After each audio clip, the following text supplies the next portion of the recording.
Hi there, Tasha Baldock here. I just wanted to make this quick video to show you how you can access support service funding for speech therapy for your homeschooled kiddos. So first of all, I am in Ontario, Canada. So depending on where exactly you're located, things might be set up a little bit differently. But for those in Ontario, here is what you're going to need to do. So the first thing you're going to need to do is contact your local health integration network, so your local LIN office. Generally, they're regional, so you'll just want to find the number for them and get in contact with them.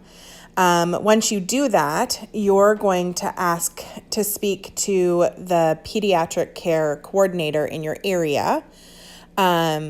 And they will send you a form for support services for homeschoolers. So it's actually for homeschoolers and private schooled kids.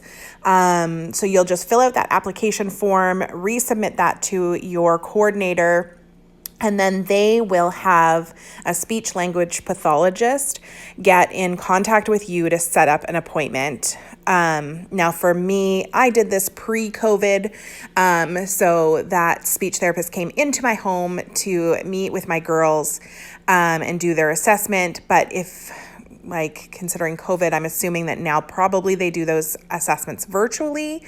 So either way, the speech language pathologist will get in contact with you to do the assessment. Now that assessment, they're assessing for errors and to kind of see exactly what the severity is.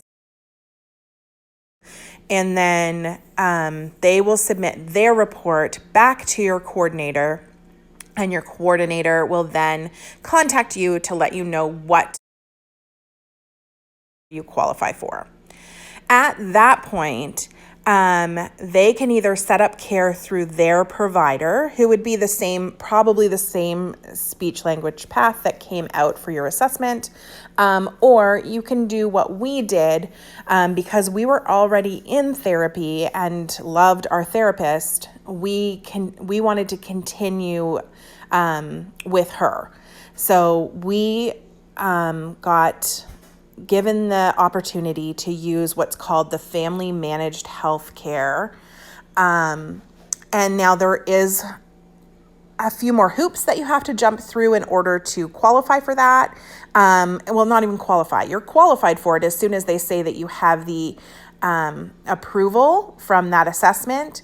But just in order for you to kind of look after the funding yourself through your private speech path, you will need to do a few things in order to set that up. So, they're not huge. They're just a little bit time consuming. So you need to set up a separate bank account that you will pay your speech pathologist through. You need to have a contract with your provider that is between the two of you, because they are now going to be a private person to come into your home.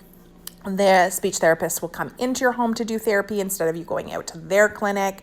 So there's all kinds of little things that you need to negotiate with your speech therapist and moving forward and set up the bank account. And then you have to meet with the LIN and their team to go through the contract for you to sign.